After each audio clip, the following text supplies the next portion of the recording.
Good evening, teacher. My name is EMILIA Cajas, and I'm going to talk about friendship and horizontal relationships in social media. Well, let's start first with friendship and horizontal relationships. Okay, so what are horizontal relationships?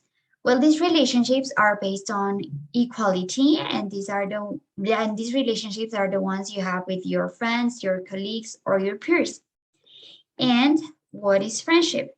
Well, according to Hartov and Stevens, friendship is a strong, positive, affective bond that exists between two persons and that are intended to facilitate the accomplishment of social-emotional goals. But according to Aristotle, perfect friendship is the friendship of men who are good and alike in virtue, for these wish well alike to each other qua good, and they are good themselves. Now, those who wish well to their friends for their sake are most truly friends, for they do this by reason of own nature and not incidentally. Therefore, their friendship lasts as long as they are good, and goodness is an enduring thing. Now, according to psychology, friendship is dyadic. This means that it's a relationship between two people, and it's horizontal because, just like I said before, it's based on equality and mutual affection. Sociology focuses on the construction of friendship, the social interactions between the self and the others, the way children produce and adapt some practices or behaviors, how friendship fits in social structure and factors like, for example, gender, race, politics, or maybe economic life.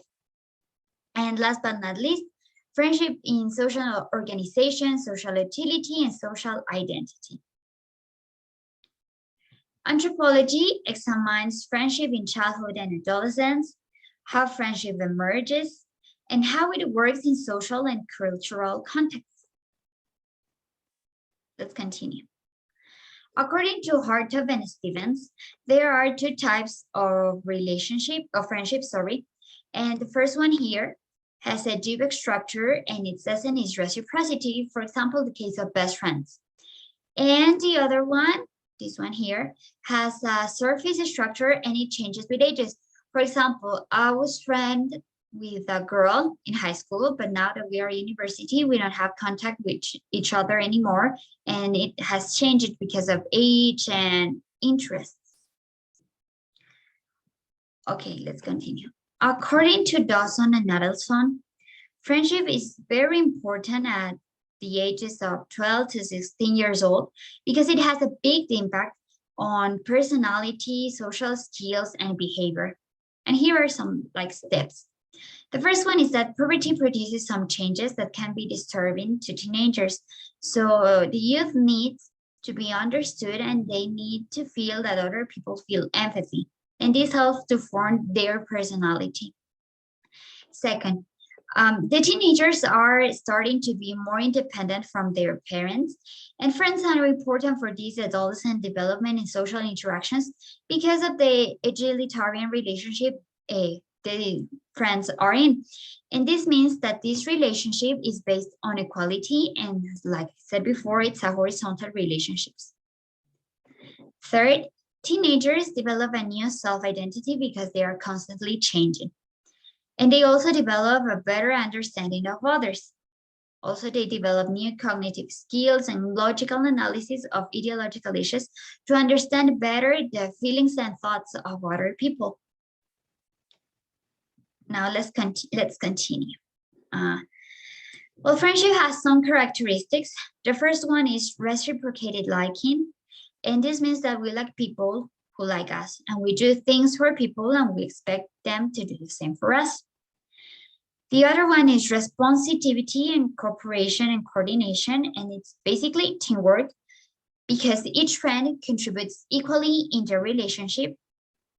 And finally, similarity is when friends have something in common, like for example, age or music interests and other stuff related to that.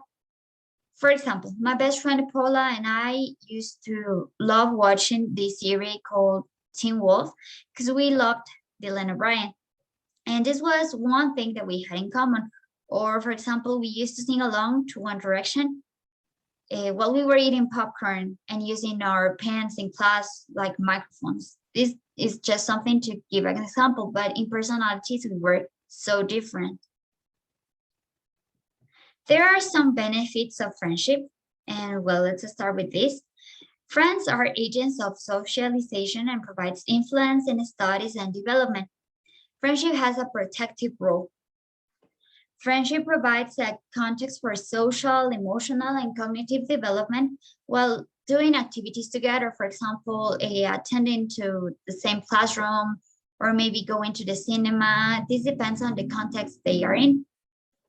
And friendship is important for social systems like school, peer groups, and other cultural contexts. Like there are benefits, there are some problems like bullying, manipulation, mistrust, jealousy, betrayal, differences, inconsistency, conflicts, bad company, and not commitment. Now let's start with social media.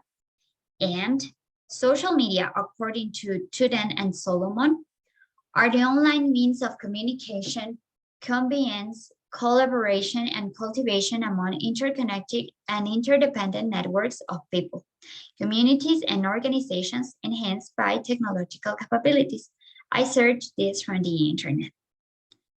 Here are some figures so we can see the big picture.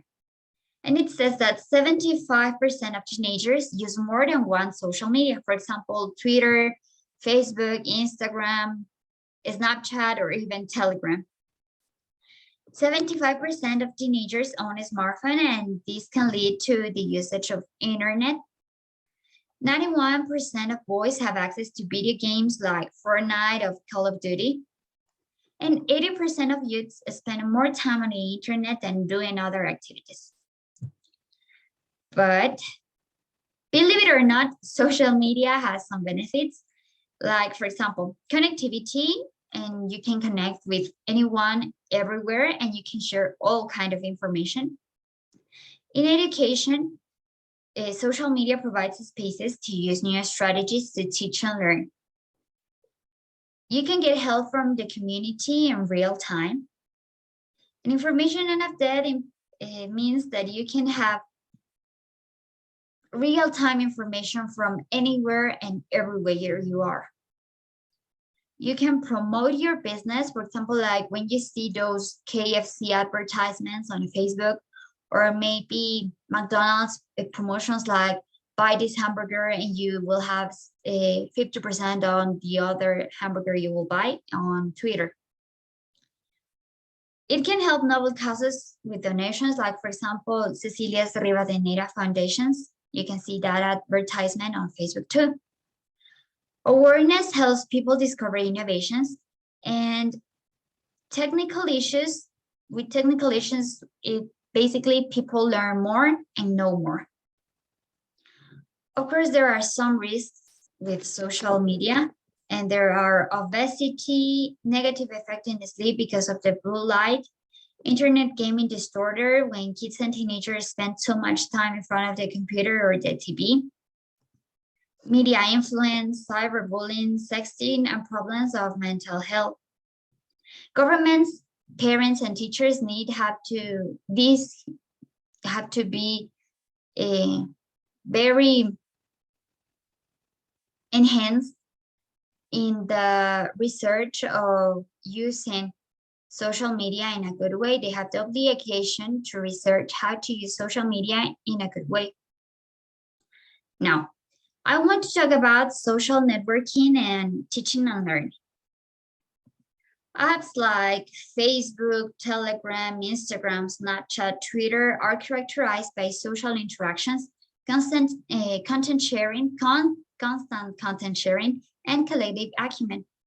Nowadays, students are digital natives and they need interactive learning that gives them challenges and not the traditional learning that only allows the students to sit there and listen to a teacher for hours. The importance of interaction in learning is remarked in modern theories, for example, in connectivism, that is the result of constructivism plus cognitivism. And it says that internet technologies contribute to game learning. These internet technologies are, for example, blogs, browsers like Google or Google Academy or wikis.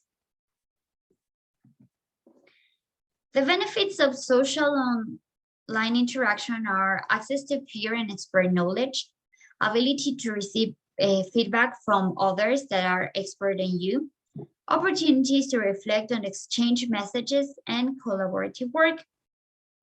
Now, social media integrate technology, social interaction, and content creation. Social networks connect friends to share information. Media sharing and RSS gives access to websites. Blogs permits the creation of content and editing websites. And wikis enhance communication, cooperation, and interactions and promote students' motivation and engagement.